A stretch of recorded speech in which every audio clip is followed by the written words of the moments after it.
Hey guys, how's it going? And welcome to this 2v2 showdown featuring Italian Spartacus and myself taking on Professor Pone and the Gobbo King.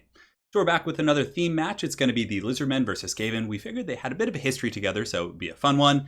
We're also going to be fighting on a small settlement battle. So you guys probably haven't seen this map before. It has a couple cool terrain blockers here, has some forests, some pretty good vanguard deployment areas. I figured it'd be pretty good for 2v2. But as far as the armies go, I'm going to be controlling the forces of Krokar. And Italian Spartacus does have Jabba the Hutt, and it looks like he's going to be on his toilet seat here. Definitely a little bit risky to bring Zlok against a Skaven. Yes, Zlok and the big dinosaurs really can run over Skaven infantry, but the problem is there are usually just layers and layers of Skaven troops. So as you march through with Zlok, you're going to be taking Globadier fire and Warp Lightning fire and Slinger fire, and it can really add up pretty quick. So I think that Italian Spartacus made a wise choice bringing Mazda Mundi on his toilet seat. And that's pretty much it for our armies. For our opponents, the mighty Professor Pone and the Gobbo King, let's go ahead and take a look at their lords here. I think it's going to be Lord Skrolk. It looks like he's, of course, Skrolk would be starting out the battle in the swamp where he belongs, here in the pits. And yeah, I'm not sure what the other lord is. I think it's Queek Headtaker. He's probably lurking somewhere around here, but we'll find him in due time, I'm sure. But as far as the armies go, in the front line for myself, I have a couple groups of the Saurus warriors with shields. I definitely think that the shields are pretty necessary here, simply because you have gutter runners, you have Skaven slave slingers, you have night runner slingers. There's going to be a lot of pebbles flying at your lizards, so giving them shields is definitely pretty helpful here, so they're ready to party. I do have a couple skink cohorts with javelins on the flanks, but the main part of my army, kind of the centerpiece, is going to be the Stegodons with the ballista. So these are the long range ones. They have 360 range and very good armor piercing, but they're really good against Skaven. Number one, Stegodons are already not bad against Skaven, but the main reason you bring them is to shut down artillery. So Skaven artillery here in the back, you could see Warp Lightning cannons. They're very big targets for those ballistas, and the Stegodons can actually kill the artillery fairly quickly, which is very cost effective. And once you do that, you just charge them into the main fight, and they do the trick.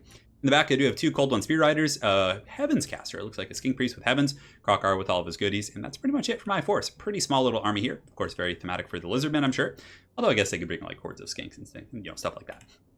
For Italian Spartacus, Saurus in the front line, Skinks in the secondary line, Cold One Spear Riders. He does have a couple laser dinos, so laser dinos are going to be pretty good at picking off like lightly armored Skaven troops. So sensor bearers, things like that. They also give you some fire damage. I believe they do fire damage, do they? No, they actually, no, that's my Stegodon. What am I doing? Yeah, they do fire damage. So if they're able to kind of hit against the Hell Pit Abomination, which is lightly armored, relatively speaking, and also weak to fire, you can get some really good results. So that is it for both of the armies. He does have two Skink Chiefs up in the air, and for our opponents, it's going to take a while to go over the whole army, so we'll just give you guys the quick rundown. It's basically just hordes and hordes of rats. I mean, in the front line, clan rats, he's got slingers. In the secondary line, Professor Pone has a doom wheel. I think there's two doom wheels in total. Sensor bears, globadiers, plague furnaces, warp lightning cannons, pretty much all of the goodies. So now the battle is underway. You can see in the front line, the swords are going to be advancing quickly on the Skaven slaves, who of course are ready to meet their end at the claws or talons, or yeah, I guess it's claws. Saurus warriors going to be leaping in there, definitely looking pretty cool, or maybe they're just going to stop and stare at each other for a moment, but it looks like they're going to dive in right there. So the Saurus have engaged with the rats in the front line.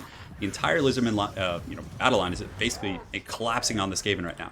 You can see on the far side, the Doom Wheel was able to outmaneuver Krokar, but Krokar, he's a good hunter. He's pretty quick. He has high speed. He's going to be chasing that Doom Wheel and hopefully be able to do some damage. The laser dinos are starting to shoot into the Hell Pit Abomination. The frontline battle here is underway with the Saurus warriors with the shields, fighting against clan rats with Curse of the Midnight Wind, making them even worse than they already are. But the problem is the Cold One Riders charged in to support because there was no other targets really, but just look at the volume of fire coming in from the Skaven. Just pebbles are blotting out the sky. Thankfully, we're doing some decent damage to the Hell Pit with the laser dinos, but for the most part, it's a little bit dicey. In the back, my artillery pieces are shooting against these Warp Lightning cannons, and it looks like we have done some decent collateral damage against these guys. They're pretty beat up there, but we did kill one of the artillery pieces here with this Warp Lightning cannon, but the other one is still pretty much intact here. So not getting huge value out of these guys yet, but look at that firepower from the Skaven. It's literally just like lines and lines of just these cheap slingers. Actually gutter runner slingers, so they are some of the more elite ones. But the frontline battle is relatively even. The Saurus warriors holding off a much bigger force, which of course makes sense. They're much stronger than these guys. But the Storm Vermin with these swords and shields have come in, and these guys trade very, very well with the Saurus. So a little bit scary stuff going on here. The Plague Furnace and the Doom Wheel are collapsing in the front line, but I do get a counter charge with the Cold One Spear Riders against the Doom Wheel, so that's going to be really nice. The Hell Pit Abomination, it looks to be fighting infantry as well as some of the cav, but I don't know if we're getting enough pressure on this Hell Pit. I mean, it's still, relatively healthy. It has taken about, a quarter, a little, maybe 40% of its HP in damage here, but it seems to be almost out healing the damage it's taking from those Bastillodons, which is a little bit tough. Krokar, in the meantime, doing a very good job fending off the Doom Wheel. We're also going to be getting a Wind Blast right down the formation of those filthy Skaven, so they get blasted. And Wind Blast can do some okay damage against armor if you overcast it.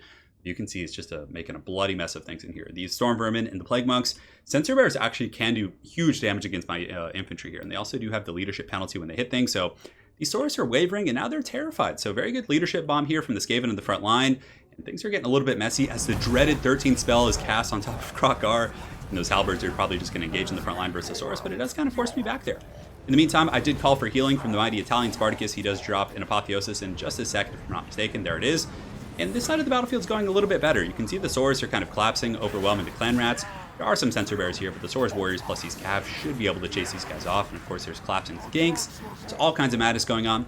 The two skink chiefs up in the air are going to be providing some overwatch fire, just shooting at the Grey Seer. So definitely good to just sit these guys on an enemy lord. Right now, our flank was starting to get collapsed here, like I said, so doing a bit of a tactical retreat, pulling back the Stegodon, pulling back my Cold One Spear Riders, trying to turn about face and basically fall back behind Italian Spartacus's force. My kind of front line was a little bit narrow simply because I invested in these very expensive Stegodons. Let's go ahead and see how they've done to the artillery. So you can see the artillery, there's one Warp Lightning cannon left here. Looks like there's two here, so we did an okay job. I really would have liked to have shut those down, but yeah, still not enough. Look at this, just sheer volume of fire just pelting into these lizard people. And it doesn't matter, even if those pebbles only do 1 damage after armor mitigation and shield mitigation, it's like, that is so much damage. It's going to add up, and it looks like Jabba is going to be dropping a fat, juicy banishment on the far side.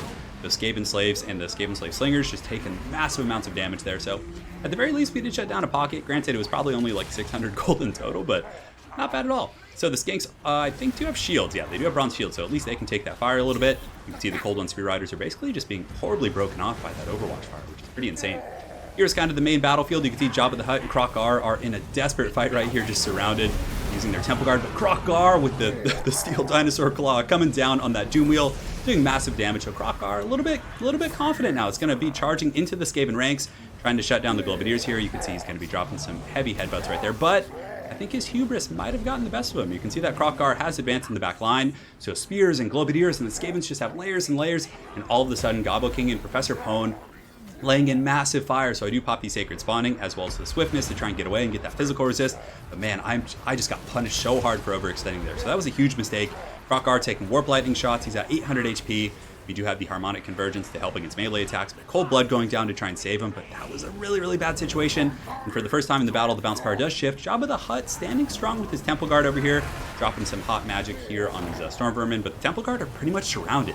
So I'm like, isn't that kind of what happens in like the cinematic? It shows like the Skaven just with like a massive horde taking them out, kind of in the Skaven reveal trailer. But anyways, Jabba the Hutt coming in there, dropping some more magic on some of these clan rats, gonna rout those guys. These Temple Guard really paying for themselves. I mean, most of our Dino front line has collapsed, but these guys are holding back a pretty big tide, including Lord Skrulk himself. In the back, some of the Sensor Bears have gotten back here, but you can see the Bastillodon with the Solar Engine and the Segodons are kind of fighting them off. So hopefully their combined efforts can take them down. But these guys still have really good armor piercing and, of course, leadership penalties, and dinosaurs don't have the best leadership. Although the Stegodon isn't terrible, you can see he's actually at 3.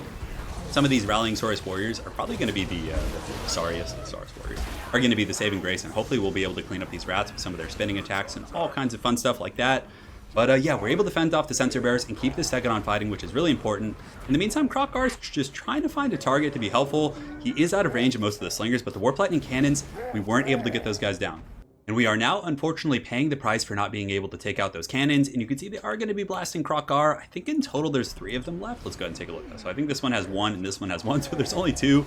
That's still enough because Krokgar is very low. And in his final efforts here, he's going to be using the Hand of the Gods to try and take out that Hell Pit Abomination.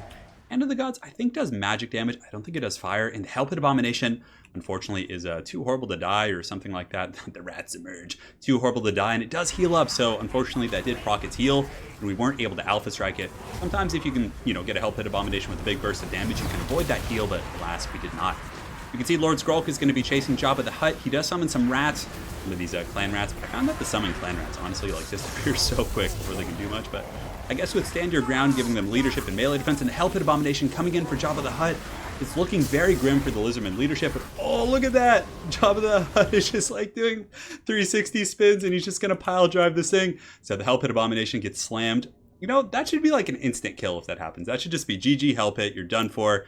Jabba's the victor today. But man, I'm glad we got to see that. That was really cool. So he does have a synced animation with the Hell Pit where he actually picks it up, and you guys got to see it. Hopefully not for the first time. It's pretty neat stuff.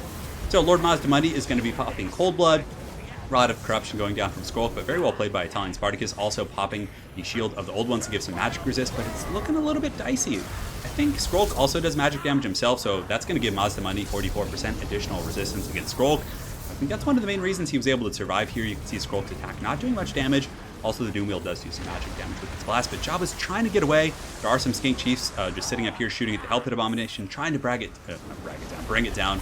You can see the Bastillodon with the Solar Engine just charging in there, hitting this Hell Pit Abomination. And obviously, it's a losing battle for this Bastillodon, but he is a hero of his people, buying time for Lord Mazda Mundi to waddle away on his Palanquin here. But you can see that Krokar, unfortunately, is shattered from all that fire. I mean, he got so much healing, was pretty close to his healing cap, but at this point, he's pretty much taken all that he can, all that he can handle there. Hell Pit Abomination getting a little bit low, about 1,000 HP. This Bastillodon is not taking much damage. Very proud of this guy. He might even be able to take out the Hell Pit, but oh no, too horrible to die. Procs again, putting this Hell Pit up to 3,000. And then as soon as that happens, you see the massive bounce of power shift just going in our opponent's favor because it's such a big power piece on the battlefield. Over here, it's looking okay, actually. You can see there's some Saurus. They're shaken, but there's a lot of them with the Bastillodon. They have surrounded Lord Skrulk, and Skrulk isn't the tankiest of lords. He's basically just wearing rags, but it looks like some of the Stormvermin are going to rush in there and assist him. So very good micro from our opponents there, and Lord Skrulk is going to scurry away. Very Skaven stuff. On the far side, it's not going terribly. Our Segedons are still relatively online. This one only has 700 HP, but this one still has a whopping 5,000. They're out of ammunition, and man, such a bummer we couldn't finish off those Warp Lightning Cannons. I mean, I could have kept focusing them, but they were being chased and pressured, and there was just so much going on here. Now the Warp Lightning Cannons are most likely going to finish off these Segedons, which were potentially one of our saving graces here. I mean, this Segedon could probably rout all of these Stormvermin very easily, and there really isn't much Skaven AP left on the battlefield. If we were able to finish off the Hell Pit Abomination on top of those Warp Lightning Cannons, we might have been in okay shape, but they did a really good job keeping these things alive and, taking out Krokar. That overextend, they really punished me for that. Those Globadiers and that Slinger fire, it was absolutely nasty. So that's going to be pretty much all she wrote. The Skink Chiefs are going to swoop in for one final finishing blow here. You can see that they're able to take out the Hell Pit Abomination. So perhaps on the next encounter between these two armies, there won't be such a foul monstrosity part of that battle. So that was a really fun one for sure. I like the Segedons. I think they almost accomplished their goal of taking out those Warp Lightning Cannons. Alas, we were not able to. Saurus did their job, not much to say about them, but I think one of the big mistakes was number one, me overextending with Krokar, and I think that Italian Spartacus and I, since our army was much smaller than the Skaven in terms of pure numbers, should have fought shoulder to shoulder. So we should have stacked our forces, had one big Death Star, and just kind of kept tighter. I think we would have been able to more effectively utilize our Cold One Spear Riders and stuff like that because we were a little bit disconjointed. We were able to shut down Doom Wheels and a lot of the other monstrous units, but still at the end of the day, we kind of got swarmed. And had we been fighting shoulder to shoulder, he would have been able to protect my Stegedons from getting pressured. I wouldn't have had to waste that time falling back for a very precious time, which could have potentially taken out those Warp Lightning Cannons. So yeah, his army did pretty good in terms of infantry. The Laser Dinos, one of them got some pretty good kills. Cold One Riders performed. For the Gobbo King, he is Propone. His forces, yeah, I actually like the Centaur Bears. They got back there and did some heavy damage and, inflicted leadership issues on some of the dinos. But really, it was just that volume of fire from the Slingers was really able to tear apart our cav and a lot of our, forward offensive forces. Yeah, and of course, the Doom Wheel is always pretty good. And for Professor Pone, he did have the Warp Lightning Cannons, which were a terror in the night. I mean, they didn't get a lot of kills because they were sitting on the big dinosaurs for most of the battle. But yeah, those guys were not fun to fight. Poison Wing Globadiers, 3 and 8 kills respectively. But again, a lot of them were just heavy damage on our big dinos. So really cool stuff there. And yeah, it was a neat army. So it wasn't weak. It was actually a Grace here with the Lore of Runes. So I always miss those guys because I just assume it's like a Plague Furnace. But that was very fun. So again, very well played to Italian Spartacus, Professor Pone, and the Gobbo King. If you haven't seen their channels, make sure to go give them a look.